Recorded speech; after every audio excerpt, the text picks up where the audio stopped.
So one day, the government comes to your door, a government agent comes to your door, hands you a card and says, your time has come, you have 24 hours to live, good luck. That is the setup and premise for Ikigami the Ultimate. So what's up, y'all? It's your boy Rob, and we're back for another review. Like I said, Ikigami the Ultimate is a series published by Viz Media across 10 volumes. The story and art is done by Motorou, Mase. And yeah, so Ikigami the Ultimate is a series that has been high on my list of things to read for a couple of years now, since I started doing reviews and podcasts and all this fun stuff. But I have been slowly collecting the volumes over the last couple of years. And so I have 8 of the 10 volumes. The only 2 I don't have is volume 5 and volume 10, because they are very rare and very expensive to find.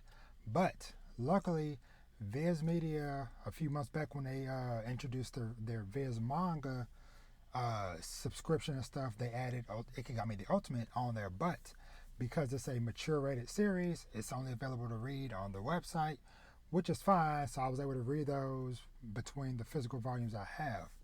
So the setup for this series is very intriguing, and one of the reasons why I wanted to read it so much, because y'all know I love my thrillers and series like that.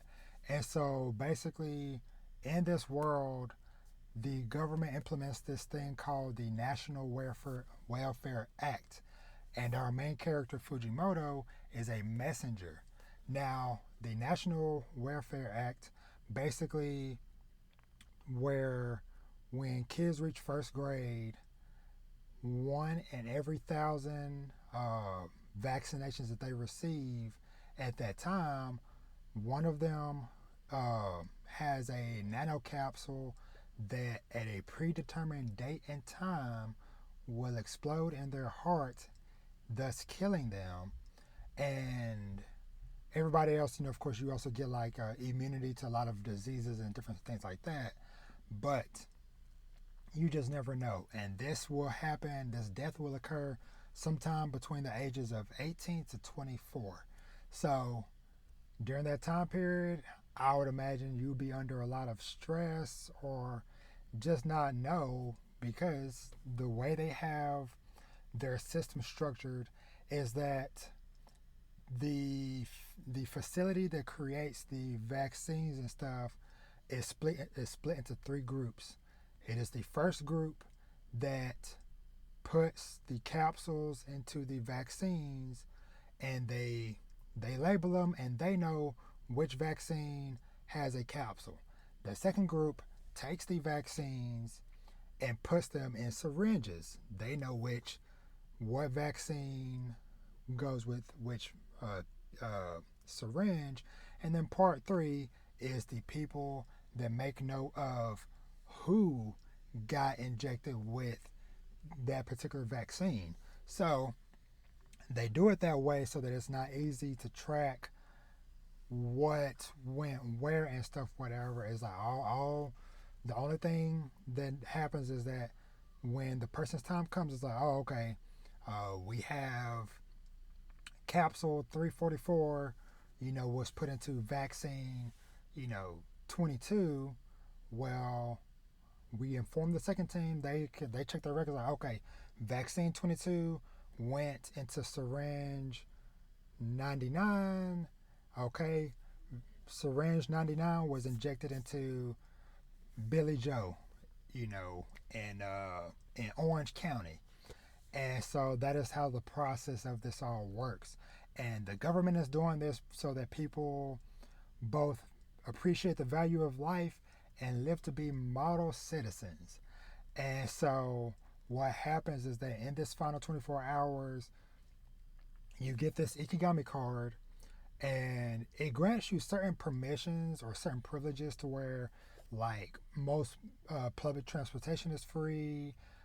Certain restaurants or stores or whatever have either free stuff or do different things, whatever, just because it's like, okay, you got your final 24 hours to live, kind of, we're trying to make it a little bit easier because you're considered a national hero for your sacrifice.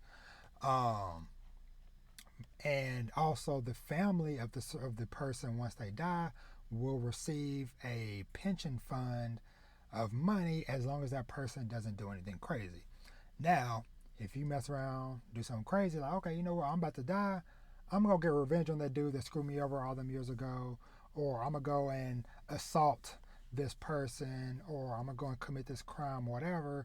Well, then what's gonna happen is you're still gonna die regardless, but now your family, whether it be your spouse, your parents, whoever is left in your stead, they might have to pay fines and stuff depending on what it is that you did, and then they are pretty much going to be ostracized in some sense because they're going to be like, man, that's Robert's family and he was a miscreant or whatever. And a lot of times the families end up leaving and moving away out of disgrace and shame. So yeah, pretty crazy. But yeah, so we follow Fujimoto as he goes on his routes to deliver these Ikigami cards and stuff.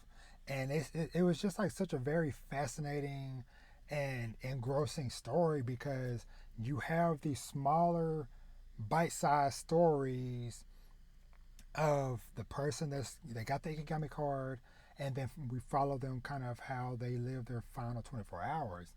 And one thing that always was impactful every time, even though I saw it many times across these 10 volumes, was the reaction, the facial expression of the person when they got their Ikigami card, and also the impact of every time I saw that timer, because every time the Ikigami card gets handed over, whatever, there's always a little timer in the corner of the page that says, hours remaining, 23 hours, and 50 minutes or whatever.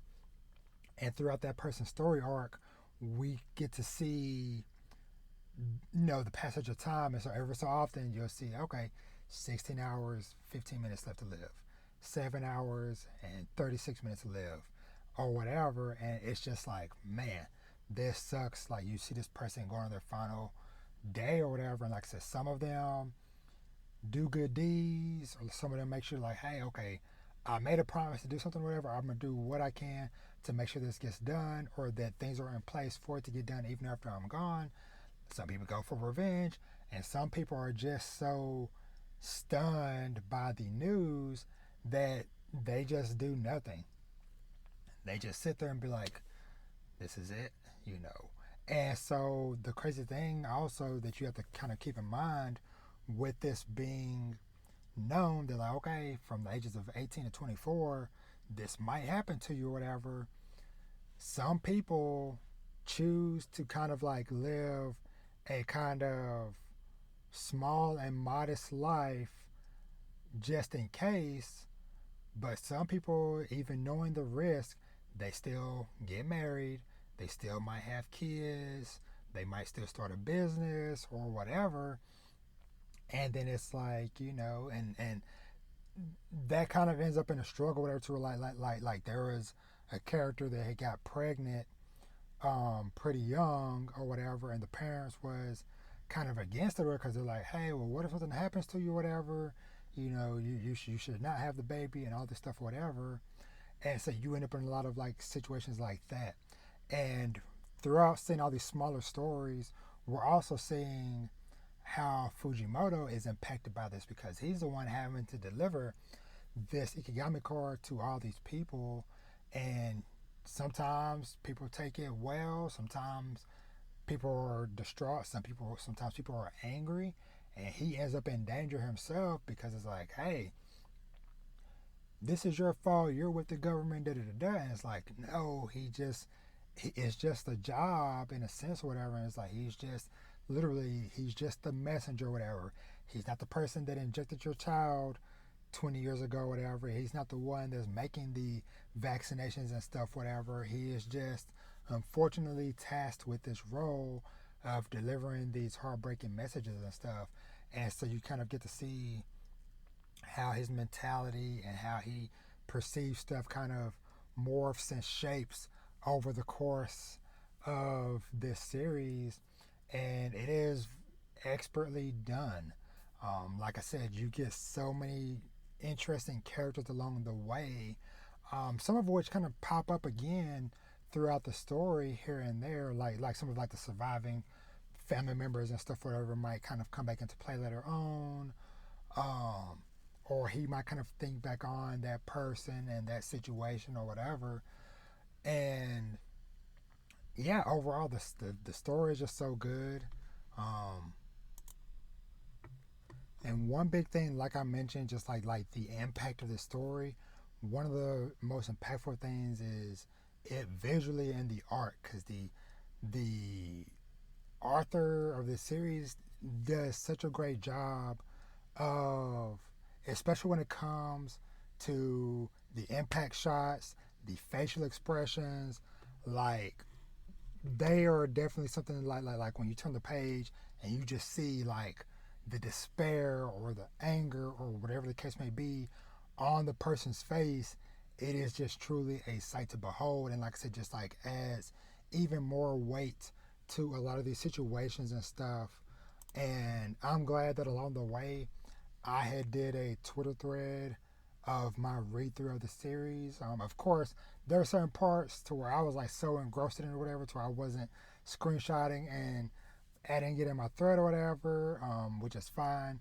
But all in all, Ikigami the Ultimate, it is a series. I definitely got to say that it was well worth the wait for me to read. I definitely hope that Viz fixes the problem with some of the chapters on the website, because there's a few chapters missing, and there's also, for the chapters that are missing, that story arc, the chapters are all, the couple chapters that are there, whatever, are swapped around. So the story is broken up into like chapter 17.1, 17.2, 17.3. Lord, I can't get my words right or whatever. But one of them, for example, like 17.3 isn't listed or whatever, and 17.1 is actually 17.3, and 17.2 is actually 17.1. So I really hope that they get that ironed out or whatever, because my hope in me doing this review is that it might encourage somebody else to go out there and to read this awesome series. But it would suck if the only way that you can read it is through the Viz Manga site, and if their stuff isn't in order, then man, it's gonna suck. But all in all, Ikigami the Ultimate, definitely one of the best series I have read, and it has, like I said, from beginning to end, very impactful. And in the moment, I'm gonna talk in spoilers in a few minutes or whatever, but it wrapped up pretty nicely as well. But it really got into the deep thoughts of the National Welfare Act, and people that are for it, against it, how it affects Fujimoto and his role in all this, whatever. So all in all, great series, highly recommend reading. And with that, we're going to jump into spoilers. So if you haven't read it, go read Ikigami the Ultimate. And if you have, or if you just don't care, you just want to hear more, then stick around for some spoilers real quick. Okay, so talking about this series through to the end, and like I said, this is all spoilers or whatever, so y'all gonna be seeing some spoiler images and stuff over on the side of the screen. But man, like all throughout this story, like and I might have to do like a separate video or something or whatever, talking about like all the different acts and stuff. But just speaking for, I'm gonna just jump into like the end of the story in general, man. So when things started to fall apart, and when things really started to fall apart, and Fujimoto started doubting himself and everything, that he went and posted online the supposed leaked information thing or whatever. And then when he got arrested for being a miscreant and then got sent away for those 6 months, was super wild. Yeah, this shot here of when they caught him was super wild. And then seeing, he was in that rehab center for freaking 6 months. And then when he came out, and then when the truth was revealed about how all of this was set up from a deal that they made with, of course, the freaking U.S. government way back in the day as a long-term plan for, hey, if the time ever comes and we need to go to war, we can use this system to get people to join the army or whatever. And so the idea is that, they've been going through this thing for all these decades and decades, and then an actual war is breaking out, and they need to recruit people or whatever because their country doesn't have a standing army. And so they use the National Welfare Act to kind of bait and switch and stuff, where it's like, hey, if you sign up for the army or whatever, then we'll give you another shot that will. Now we can't tell you if you had the nano capsule or not, but if you do, then this is going to eliminate the capsule or whatever, and you're going to live longer or whatever. And if you're already somebody older that obviously didn't have it or whatever, well, then you can still sign up for the army, and we'll inject a family member or somebody, that your child, whatever, with this new vaccine or this new shot or whatever, and da da da da.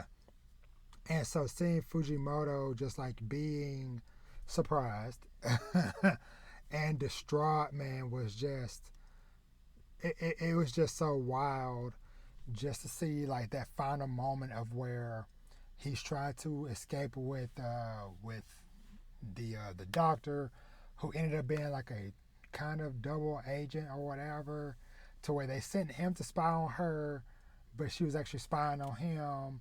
And that whole thing was just super wild.